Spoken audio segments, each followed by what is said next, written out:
ಓಂ ಹ್ರೀಂ ಶ್ರೀಂ. ಶ್ರೀ ವಾಸವಿ ಕನ್ಯಕಾದೇವಿ ಪುರಾಣ ಅಷ್ಟಮಾಧ್ಯಾಯ. ಸಾಲಂಕಾಯನ ಮಹರ್ಷಿಯು ಮಣಿಗುಪ್ತಾದಿಗಳಿಗೆ ಕುಸುಮಶ್ರೇಷ್ಠಿಯ ಪೂರ್ವ ವಂಶಕ್ರಮವನ್ನು, ರಾಜ್ಯ ಪರಿಪಾಲನೆಯ ವಿಶಿಷ್ಟತೆಯನ್ನು ಕುರಿತು ತಿಳಿಸಿದ ಬಳಿಕ ಶ್ರೀ ವಾಸವಿ ಕನ್ಯಕಾವತಾರದ ಕಥೆಯ ಬಗ್ಗೆ ಹೀಗೆ ಹೇಳತೊಡಗಿದರು. ಪ್ರಿಯಕುಮಾರರೇ, ಘೋರವಾದ ಕಲಿಯುಗದಲ್ಲಿ ಭಯಂಕರ ಹಿಂಸೆ, ಅಂತ್ಯವಿಲ್ಲದ ಅಧರ್ಮ, ನಿರಂಕುಶತ್ವ, ಸ್ವಾರ್ಥಪರತೆ ಮೊದಲಾದ ದುಷ್ಟಗುಣಗಳು ಭುವಿಯಲ್ಲಿ ಅಪರಿಮಿತವಾಗಿ ಬೆಳೆದು ಹೋಗಿದೆ.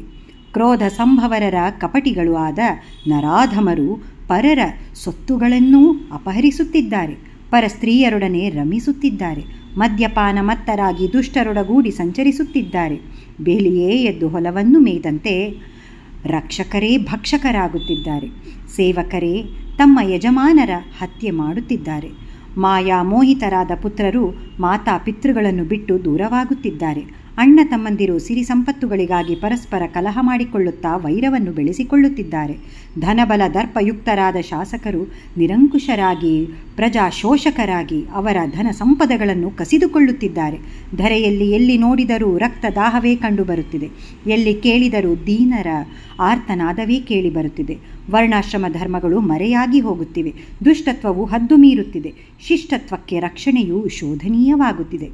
ಈ ಭಯಂಕರ ಧರ್ಮಗ್ಲಾನಿಯನ್ನು ತ್ರಿಮೂರ್ತಿಗಳು ಗಮನಿಸಿದರು. ದುಷ್ಟ ಶಿಕ್ಷಣಕ್ಕಾಗಿ, ಧರ್ಮ ಪ್ರತಿಷ್ಠಾಪನೆಗಾಗಿ ಸಮಯವು ಹತ್ತಿರವಾಗಿದೆ ಎಂದು ಗ್ರಹಿಸಿದರು. ಆದರೆ ಭುವಿಯಲ್ಲಿ ಮಿತಿಮೀರುತ್ತಿರುವ ಅಧರ್ಮವನ್ನು ಕೊನೆಗೊಳಿಸಿ ಧರ್ಮವನ್ನು ನೆಲೆಗೊಳಿಸಲು ತಕ್ಕ ಮಾರ್ಗವು ತಿಳಿಯದೆ ಲೋಕಪಾಲಕರಾದ ತ್ರಿಮೂರ್ತಿಗಳು ಬಹು ವ್ಯಾಕುಲ ಚಿತ್ತರಾಗಿ ಆದಿ ಪರಾಶಕ್ತಿಯನ್ನು ದರ್ಶಿಸಿ ಈ ವಿಧವಾಗಿ ಭಿನ್ನವಿಸಿಕೊಂಡರು. ಹೇ ದೇವಿ, ಭಕ್ತವರ ಪ್ರದಾಯಿನಿ, ನಾವು ಪ್ರತಿಯುಗದಲ್ಲಿಯೂ ದುಷ್ಟರನ್ನು ನಾಶಗೊಳಿಸಲು, ಶಿಷ್ಟರನ್ನು ರಕ್ಷಿಸಲು ಅವನಿಯಲ್ಲಿ ಅವತರಿಸುತ್ತಿದ್ದೆವು. ಆದರೆ ಘೋರವಾದ ಈ ಕಲಿಯುಗದಲ್ಲಿ ಇಂದು ಸಮಸ್ತ ರಾಜರು ಅಧರ್ಮಪರರಾಗಿ ನಿರಂಕುಶರಾಗಿರುವರು, ಪ್ರಜೆಗಳು ಧರ್ಮಭ್ರಷ್ಟರಾಗಿರುವರು. ಹಿಂದಿನಂತೆ ದುಷ್ಟರನ್ನೆಲ್ಲ ಸಂಹರಿಸಲು ಹೊರಟರೆ ಈ ಧಾತ್ರಿ ತಲವೆಲ್ಲ ಸ್ಮಶಾನವಾಗಿ ಬಿಡುವುದು. ಇಂಥ ಸ್ಥಿತಿಯಲ್ಲಿ ಧರ್ಮವನ್ನು ರಕ್ಷಿಸಲು ಸೂಕ್ತ ಮಾರ್ಗ ಕಾಣದೆ ಸ್ವೇಚ್ಛೆಯಿಂದ ತಿರುಗುತ್ತಿರುವ ನಮಗೆ ಸರಿಯಾದ ಮಾರ್ಗವನ್ನು ಉಪದೇಶಿಸು ಎಂದರು. ತ್ರಿಮೂರ್ತಿಗಳಿಂದ ಹೀಗೆ ಪ್ರಾರ್ಥಿಸಲ್ಪಟ್ಟ ಪರಾಶಕ್ತಿಯು, ಓ ಲೋಕಪಾಲಕರೇ, ವಿಚಾರ ಮಾಡಬೇಡಿ. ಇಂದಿನವರೆಗೂ ಶಿಷ್ಟ ಪರಿಪಾಲನೆಗೆ, ದುಷ್ಟ ಸಂಹಾರಕ್ಕೆ ಹಿಂಸಾಯುತ ವಿಧಾನವು ದೈವಾವತಾರಗಳಿಂದ ಅವಲಂಬಿಸಲ್ಪಟ್ಟಿತು. ಆದರೆ ಈ ಯುಗದಲ್ಲಿ ಹಿಂಸಾಯುತ ಮಾರ್ಗದಿಂದ ದುಷ್ಟರನ್ನು ಸಂಹರಿಸದೆ ಅಹಿಂಸಾಯುತ ವಿಧಾನದಲ್ಲಿ ಅವರಲ್ಲಿಯ ದುಷ್ಟತ್ವವನ್ನು ಅಂತ್ಯಗೊಳಿಸುವ ಮಾರ್ಗವೇ ಅನುಸರಣೀಯವಾಗಿದೆ. ಅಂದು ನನ್ನ ಶ್ರೇಷ್ಠ ಭಕ್ತನಾದ ಸೋಮದತ್ತನು ಇಂದು ಕುಸುಮಶ್ರೇಷ್ಠಿ ಎಂಬ ಹೆಸರಿನಲ್ಲಿ ಜನಿಸಿ ಧರೆಯನ್ನು ಆಳುತ್ತಿರುವನು. ನಾನು ಆತನಿಗೆ ಪುತ್ರಿಕೆಯಾಗಿ ವಾಸವಿ ಕನ್ಯಕೆ ಎಂಬ ನಾಮದಿಂದ ಅವನಿಯಲ್ಲಿ ಅವತರಿಸುವೆನು. ಬಳಿಕ ಪ್ರೇಮ, ಶಾಂತಿ, ಸತ್ಯ, ತ್ಯಾಗಗಳೆಂಬ ಗುಣಗಳನ್ನು ಆಯುಧಗಳಾಗಿ ಮಾಡಿಕೊಂಡು ಅಹಿಂಸಾ ಮಾರ್ಗವನ್ನು ಅವಲಂಬಿಸಿ ವಿನೂತನ ವಿಧಾನದಲ್ಲಿ ಪ್ರಪಂಚದಲ್ಲಿ ಧರ್ಮಸ್ಥಾಪನೆ ಮಾಡುವೆನು. ನಿರಂಕುಶತ್ವವನ್ನು ಅಳಿಸಿ ಹಾಕಿ ವರ್ಣಾಶ್ರಮ ಧರ್ಮಗಳನ್ನು ಸಂರಕ್ಷಿಸುವೆನು. ಶಾಂತಿ, ಅಹಿಂಸೆಗಳಿಂದ ಶತ್ರುಗಳನ್ನು ಎದುರುಗೊಂಡು ಅವರನ್ನು ಜಯಿಸುವ ಮಾರ್ಗವನ್ನು ಪ್ರಪಂಚಕ್ಕೆ ಬೋಧಿಸುವೆನು. ಈ ಕಲಿಯುಗದಲ್ಲಿ ಧರ್ಮೋದ್ಧಾರಕ್ಕೆ ಅಹಿಂಸಾಪಥವೊಂದೇ ಅನುಸರಣೀಯವು ಎಂದು ಬೋಧಿಸಿದಳು. ಆ ಜಗನ್ಮಾತೆಯು ಆಚರಿಸಲು ಯೋಜಿಸಿದ ಅದ್ಭುತ ವಿಧಾನವನ್ನು ಕುರಿತು ಕೇಳಿದ ತ್ರಿಮೂರ್ತಿಗಳು ಸಂತುಷ್ಟಾಂತರಂಗದಿಂದ ತಮ್ಮ ಧಾಮಗಳಿಗೆ ಹಿಂದಿರುಗಿದರು. ಪುತ್ರಕಾಮೇಷ್ಟಿಯಾಗ, ವಾಸವಿ ವಿರೂಪಾಕ್ಷರ ಜನನ. ಇಲ್ಲಿ ವೈಶ್ಯರಾಜ್ಯವನ್ನು ಪ್ರಜಾನುರಂಜಕವಾಗಿ ಪಾಲಿಸುತ್ತಿದ್ದ ಧರ್ಮಮೂರ್ತಿಯಾದ ಕುಸುಮಶ್ರೇಷ್ಠಿಗೆ ಬಹುಕಾಲದವರೆಗೂ ಸಂತಾನ ಪ್ರಾಪ್ತಿಯಾಗಲಿಲ್ಲ. ಆ ಕಾರಣವಾಗಿ ಅವನು ಅತೀವ ಸಂತಾಪದಿಂದ ಗುರುವಾದ ಭಾಸ್ಕರಾಚಾರ್ಯನಲ್ಲಿ ತನ್ನ ದುಃಖವನ್ನು ಕುರಿತು ಭಿನ್ನವಿಸಿಕೊಂಡನು. ಆಗ ಭಾಸ್ಕರಾಚಾರ್ಯರು ಅವನನ್ನು ಸಮಾಧಾನಗೊಳಿಸಿ, ಮಹಾರಾಜ, ನೀನು ದುಃಖಿಸುವ ಕಾರಣವಿಲ್ಲ. ಪೂರ್ವದಲ್ಲಿ ಇಂದ್ರ ಸಮಾನನಾದ ದಶರಥ ಮಹಾರಾಜನು ಸಂತಾನಾರ್ಥಿಯಾಗಿ ವಸಿಷ್ಠ ಮಹರ್ಷಿಯ ಆಜ್ಞೆಯಂತೆ ಪುತ್ರಕಾಮೇಷ್ಟಿ ಯಾಗವನ್ನು ಆಚರಿಸಿ ರತ್ನಗಳಂಥ 4 ಪುತ್ರರನ್ನು ಹೊಂದಿದನು. ನೀನೂ ಪುತ್ರಕಾಮೇಷ್ಟಿ ಯಾಗವನ್ನು ಆಚರಿಸಿ ಪುತ್ರ ಪುತ್ರಿಕೆಯರನ್ನು ಪಡೆದುಕೋ ಎಂದು ಬೋಧಿಸಿದನು. ನಂತರ ಕುಸುಮಶ್ರೇಷ್ಠಿಯು ಗುರುವಿನ ಆಣತಿಯ ಮೇರೆಗೆ ಯಾಗ ದೀಕ್ಷೆಯನ್ನು ವಹಿಸಿ ವೇದೋಕ್ತ ವಿಧಿಯಿಂದ ಮಹಾವೈಭವವಾಗಿ ಭಾಸ್ಕರಾಚಾರ್ಯರ ಅಧ್ವರ್ಯದಲ್ಲಿ ಸಕಲ ಬಂಧುಮಿತ್ರ ವಿಪ್ರೋತ್ತಮ ಸಮೇತನಾಗಿ ಪುತ್ರಕಾಮೇಷ್ಟಿ ಮಹಾಯಜ್ಞವನ್ನು ನಿರ್ವಹಿಸಿದನು. ಪರಾಶಕ್ತಿಯು ಸಂತೋಷಿಸಿ ಹೋಮಕುಂಡದಲ್ಲಿ ಪ್ರತ್ಯಕ್ಷಳಾಗಿ ನಿಂತು ಕುಸುಮಶ್ರೇಷ್ಠಿಗೆ ಒಂದು ಮಹಾ ಸುವರ್ಣದ ಪಾಯಸ ಪಾತ್ರೆಯನ್ನು ನೀಡಿದಳು. ಹೀಗೆ ಪರಾಶಕ್ತಿಯ ಪ್ರಸಾದದಿಂದ ಹೊಂದಿದ ಪಾಯಸ ಪಾತ್ರೆಯನ್ನು ಕುಸುಮಶ್ರೇಷ್ಠಿಯು ತನ್ನ ಪತ್ನಿಗೆ ಕೊಟ್ಟನು. ಆಕೆಯು ಪರಮ ಭಕ್ತಿಯಿಂದ ಅದನ್ನು ಭುಜಿಸಿ ಅದರ ಫಲವಾಗಿ ಗರ್ಭವನ್ನು ಧರಿಸಿದಳು. ಗರ್ಭವತಿಯಾದ ಕುಸುಮಾಂಬೆಗೆ 4 ಮಾಸಗಳು ತುಂಬಿದ ಕೂಡಲೇ ಗರ್ಭರಕ್ಷಣೆಗಾಗಿಯೂ ಶಕ್ತಿವಂತವಾದ ಸಂತತಿಗಾಗಿಯೂ ಗೃಹ್ಯ ಸೂತ್ರೋಕ್ತ ಪ್ರಕಾರ ಕುಸುಮಶ್ರೇಷ್ಠಿಯು ಪುಂಸವನ ಸಂಸ್ಕಾರವನ್ನು ಮಾಡಿಸಿದನು. 7ನೆಯ ಮಾಸದಲ್ಲಿ ಗರ್ಭಸ್ಥ ಶಿಶುವಿನ ಕ್ಷೇಮಕ್ಕಾಗಿ ಸೌಭಾಗ್ಯದಾಯಕವಾದ ಸೀಮಂತೋನ್ನಯನ ಸಂಸ್ಕಾರವನ್ನು ನಡೆಸಿದನು. ಅನಂತರ ವೈಶಾಖ ಮಾಸದಲ್ಲಿ ಪುನರ್ವಸು ನಕ್ಷತ್ರದಲ್ಲಿ ಮಂಗಳಕರ ಶುಕ್ರವಾರದ ಶುಕ್ಲಪಕ್ಷ ದಶಮಿಯ ದಿನದಂದು ಶುಭ ಗ್ರಹಗಳೆಲ್ಲ ಉಚ್ಚಸ್ಥವಾದ 3 ಗ್ರಹಗಳ ಕೂಡಿ ಶುಭಲಗ್ನದಲ್ಲಿ ಶುಭದೃಷ್ಟಿಯಿಂದಿರುವಾಗ ಆಕಾಶದಲ್ಲಿ ಕೋಟಿ ಸೂರ್ಯ ಪ್ರಭಾಸಮಾನವಾದ ಮಿಂಚೊಂದು ಪ್ರಕಾಶಿಸಿತು. ಕುಸುಮಾಂಬೆಯ ಮಂದಿರವು ಕೋರೈಸುವ ಬೆಳಕಿನಿಂದ ತುಂಬಿಹೋಯಿತು. ಮಂದಿರದಲ್ಲಿದ್ದವರೆಲ್ಲ ಆ ಕಾಂತಿಯನ್ನು ನೋಡಲಾಗದೆ ಒಂದು ಕ್ಷಣ ಕಣ್ಣುಗಳನ್ನು ಮುಚ್ಚಿಕೊಂಡರು. ಕುಸುಮಾಂಬೆಗೆ ತನ್ನ ಗರ್ಭದಿಂದ 2 ದಿವ್ಯ ಜ್ಯೋತಿಗಳು ಹೊರಟಂತೆ ವಿಚಿತ್ರ ಅನುಭವ ಉಂಟಾಯಿತು. ಎಲ್ಲರೂ ಕಣ್ತೆರೆಯುವಷ್ಟರಲ್ಲಿ ಕುಸುಮಾಂಬೆಯ ತಲ್ಪದ ಮೇಲೆ ಕೋಟಿ ಹುಣ್ಣಿಮೆಗಳ ಕಾಂತಿಯಿಂದ ಹೊಳೆಯುತ್ತಿರುವ ಶಿಶುದ್ವಯರು ಕಾಣಿಸಿದರು. ರಾಜನಿಗೆ ಓರ್ವ ಕುಮಾರಿಯೂ ಓರ್ವ ಕುಮಾರನೂ ಅವಳಿಗಳಾಗಿ ಜನ್ಮಿಸಿದರೆಂಬ ವಾರ್ತೆ ನಗರದೆಲ್ಲೆಡೆ ವ್ಯಾಪಿಸಿತು. ಕುಸುಮಶ್ರೇಷ್ಠಿಯು ತನ್ನ ಪುತ್ರರನ್ನು ನೋಡಿ ಆನಂದ ಸಾಗರದಲ್ಲಿ ತೇಲಿದನು. ಕುಸುಮಾಂಬೆಗೆ ಆ ಬಾಲಿಕೆಯು ತಮ್ಮ ಕುಲದೈವವಾದ ಪರಾಶಕ್ತಿಯಾಗಿಯೂ ಬಾಲಕನು ಈಶ್ವರನಾಗಿಯೂ ಗೋಚರಿಸಿ ಸಂಭ್ರಮ ಆಶ್ಚರ್ಯಗಳು ಉಂಟಾದವು. ಕುಸುಮಶ್ರೇಷ್ಠಿಗೆ ಆ ಬಾಲಕಿಯು ತೇಜೋಮಯಿಯೂ ದಿವ್ಯರೂಪಿಣಿಯೂ ಚತುರ್ಭುಜೋಪೇತಳು ಶುಕಪದ್ಮ ಪಾಶ ವಿಪಂಚಿಧಾರಿಣಿಯಾಗಿಯೂ ಚಂದ್ರಕೋಟಿ ಸಮಕಾಂತಿಯಿಂದ ಬೆಳಗುವವಳು ಬಹುವಿಧ ದಿವ್ಯಭರಣ ಭೂಷಿತಳು ರತ್ನ ಕಾಂಚನ ಕಿರೀಟಧಾರಿಣಿಯೂ ಆಗಿ ಸುವರ್ಣ ವರ್ಣೋಜ್ವಲ ಲತಾತನ್ವಿಯಾದ ಪರಾಂಬಿಕೆಯಾಗಿ ಸಾಕ್ಷಾತ್ಕರಿಸಿದಳು. ಆ ದೇವದೇವಿಯರನ್ನು ನೋಡಿ ಕುಸುಮಶ್ರೇಷ್ಠಿಯು ಆಶ್ಚರ್ಯಚಕಿತನಾದನು. ಅಷ್ಟರಲ್ಲಿ ದೇವಿಯು ಅವನಿಗೆ ದಿವ್ಯ ಜ್ಞಾನವನ್ನು ಪ್ರಸಾದಿಸಿ ಗಂಭೀರ ಚಾಕ್ಯನಿಂದ, ವತ್ಸ, ನಿನಗೆ ಮಂಗಳವಾಗಲಿ. ನೀನು ಪೂರ್ವಜನ್ಮದಲ್ಲಿ ಸಮಾಧಿ ಎಂಬ ತಪಸ್ವಿಯು. ಅಂದಿನ ನಿನ್ನ ಅಮೋಘವಾದ ತಪೋಬಲಾತಿಶಯದಿಂದ ಅಖಿಲ ಲೋಕೇಶ್ವರಿಯಾದ ನನ್ನನ್ನು ಇಂದು ಕುಮಾರಿಯಾಗಿ ಹೊಂದಿದೆ ಎಂದು ಹೇಳಿ ಅಂತರ್ಧಾನಳಾದಳು. ಕೂಡಲೇ ಮಾಯೆಯಿಂದ ಮುಸುಕಲ್ಪಟ್ಟ ಕುಸುಮಶ್ರೇಷ್ಠಿಯು ಅದನ್ನು ಸ್ವಪ್ನ ಸಮಾನವೆಂದು ಭಾವಿಸಿ ಪ್ರಾಕೃತ ಮಾನವನಂತೆ ಮೋಹಿತನಾದನು. ಕುಸುಮಶ್ರೇಷ್ಠಿಯ ಆಜ್ಞೆಯಂತೆ ಪೆನುಗೊಂಡೆಯ ಸಮಸ್ತ ದೇವಾಲಯಗಳಲ್ಲಿ ಅರ್ಚನಾದಿ ಮಹೋತ್ಸವಗಳನ್ನು ನಡೆಸಲಾಯಿತು. ವಿಪ್ರೋತ್ತಮರಿಗೆ 16 ಮಹಾದಾನಗಳನ್ನು ನೀಡಲಾಯಿತು. ಪೆನುಗೊಂಡೆ ನಗರವು ಆನಂದ ಉತ್ಸಾಹ ಸಂಭ್ರಮಗಳಿಂದ ತುಂಬಿಹೋಯಿತು. ವಾಸವಿ ವಿರೂಪಾಕ್ಷರಿಗೆ ನಡೆದ ಬಾಲ್ಯ ಸಂಸ್ಕಾರ ವಿಧಿಗಳು.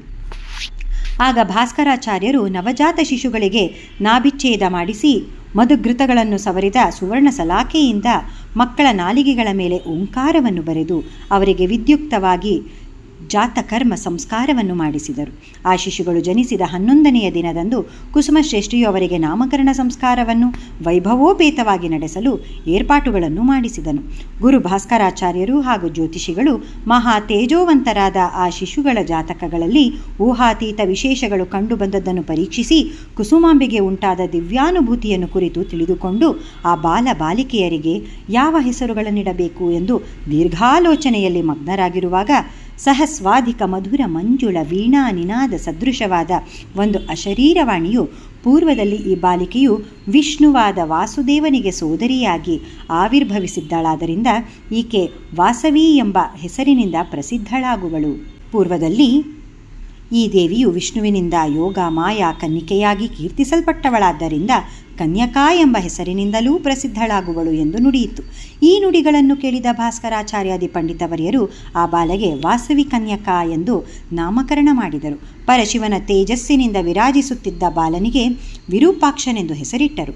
ಆ ಶಿಶುಗಳಿರುವರು ದಿನದಿನವೂ ಅಭಿವೃದ್ಧಿ ಹೊಂದುತ್ತಾ ಜನನೀ ಜನಕರಿಗೆ ಬಂಧು ಬಾಂಧವರಿಗೆ ಪರಮಾನಂದವನ್ನು ಉಂಟು ಮಾಡಿದರು.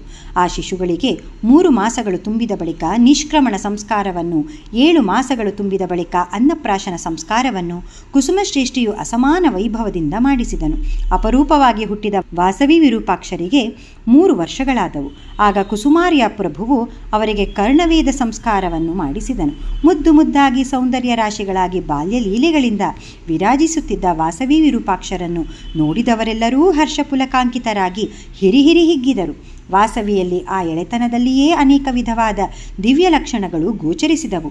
ಆ ಬಾಲಿಕೆಯ ಅದ್ಭುತ ಲೀಲೆಗಳು, ಕ್ರೀಡೆಗಳು ಎಲ್ಲರನ್ನೂ ಆಶ್ಚರ್ಯ ಸಾಗರದಲ್ಲಿ ಮುಳುಗಿಸಿದವು.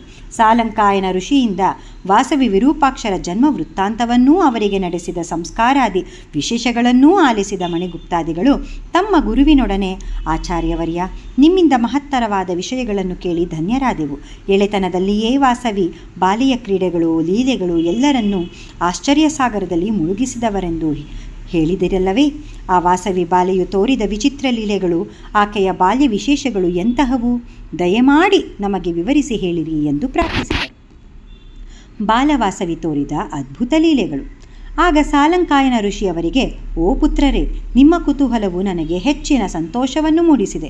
ವಾಸವಿ ದೇವಿಯ ಬಾಲಲೀಲೆಗಳನ್ನು ಭಕ್ತಿಯುಕ್ತರಾಗಿ ಮನಸ್ಸಿಟ್ಟು ಕೇಳಿ ಎಂದು ಹೀಗೆ ನುಡಿದರು. ಅಪರೂಪವಾಗಿ ಹುಟ್ಟಿದ ವಾಸವಿ ವಿರೂಪಾಕ್ಷರನ್ನು ಕುಸುಮಾಂಬೆ ಕುಸುಮಶ್ರೇಷ್ಠಿಯರು ಮೇರೆ ಇಲ್ಲದ ಮುದ್ದಿನಿಂದ ಬೆಳೆಸುತ್ತಿದ್ದರು. 3 ವರ್ಷ ವಯಸ್ಸಿನ ಬಾಲವಾಸವಿ ಅನ್ನವನ್ನು ತಿನ್ನದೆ ಹಠ ಮಾಡತೊಡಗಿದಳು. ತಾಯಿ ಕುಸುಮಾಂಬೆಯು ಆ ಬಾಲೆಗೆ ಬಗೆ ಬಗೆಯ ಕಥೆಗಳನ್ನು ಹೇಳುತ್ತಾ ಮಧುರವಾದ ಮಾತುಗಳಿಂದ ಅನ್ನವನ್ನು ತಿನ್ನಿಸಲು ಪ್ರಯತ್ನಿಸಿದಳು. ಆದರೆ ಎಷ್ಟು ಪ್ರಯತ್ನಿಸಿದರೂ ವಾಸವಿ ಬಾಲೆಯು ಬಾಯಿ ತೆಗೆಯದಿದ್ದರಿಂದ ಕುಸುಮಾಂಬೆಯು ಬೇಸತ್ತು ಬಾಯಿ ತೆಗೆ ಎಂದು ಮಗುವನ್ನು ಗಟ್ಟಿಯಾಗಿ ಗದರಿಸಿದಳು. ಬಾಲಿಕೆಯಿಂದ ಬಲವಂತವಾಗಿ ಬಾಯಿಯನ್ನು ತೆರೆಸಿ ನೋಡಿ ಸ್ತಬ್ಧಳಾದಳು.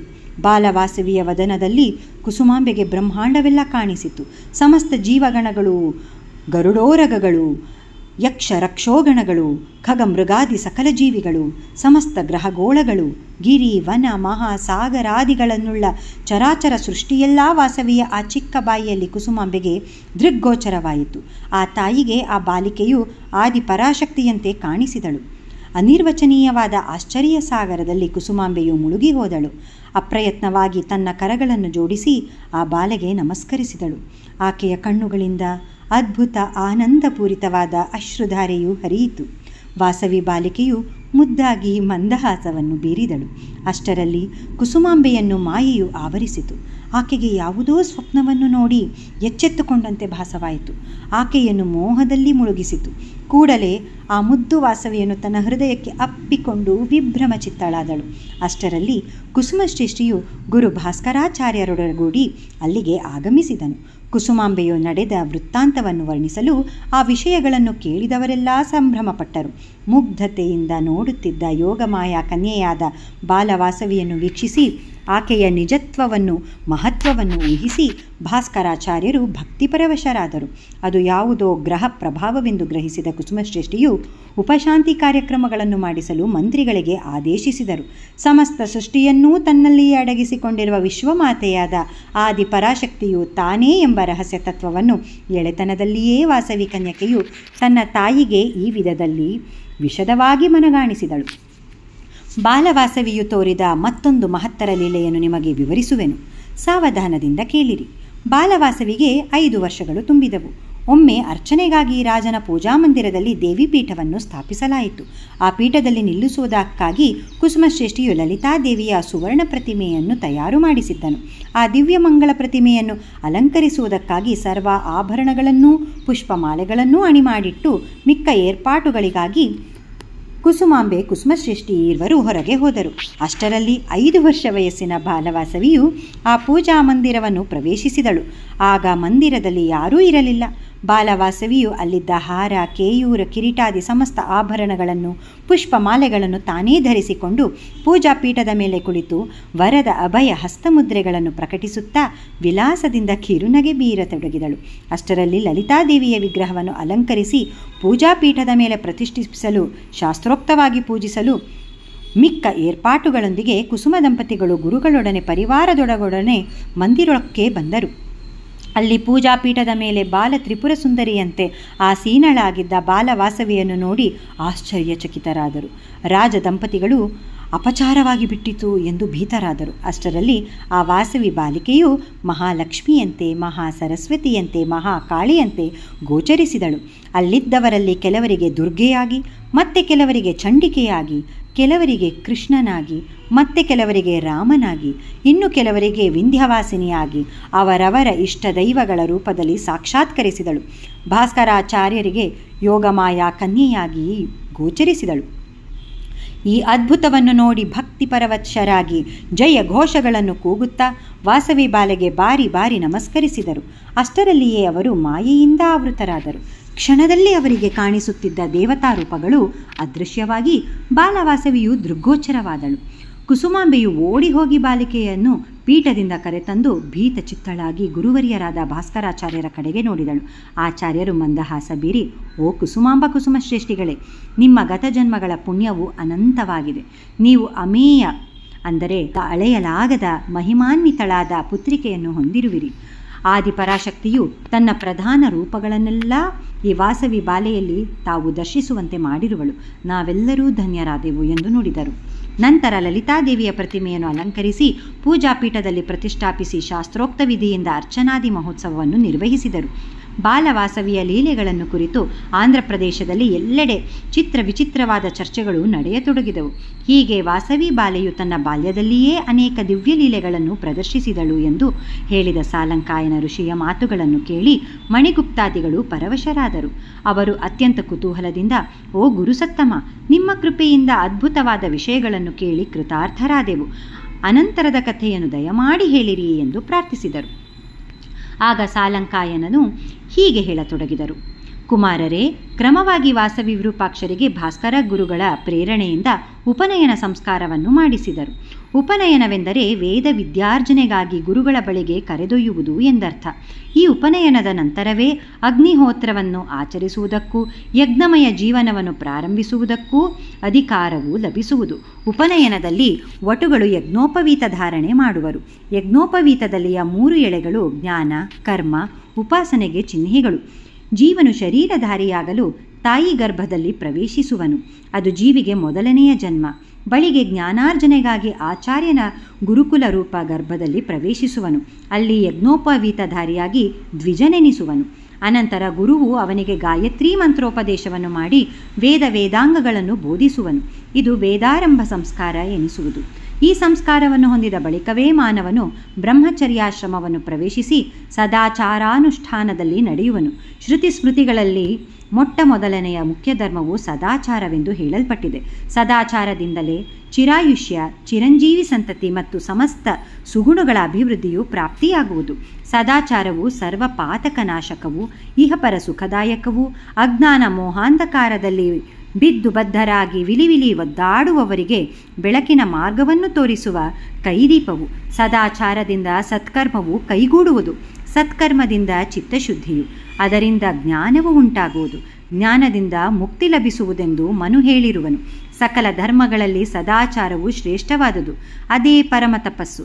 ಹೀಗೆ ಸಾಲಂಕಾಯನರು ಸದಾಚಾರದ ಮಹಿಮೆಯನ್ನು ಕುರಿತು ಮಣಿಗುಪ್ತಾದಿಗಳಿಗೆ ತಿಳಿಸಿಕೊಟ್ಟರು. ಇಲ್ಲಿಗೆ ಶ್ರೀ ವಾಸವಿ ಕನ್ಯಕಾದೇವಿ ಪುರಾಣದ 8ಮ ಅಧ್ಯಾಯವು ಸಂಪನ್ನವಾಯಿತು. ಜೈ ವಾಸವಿ.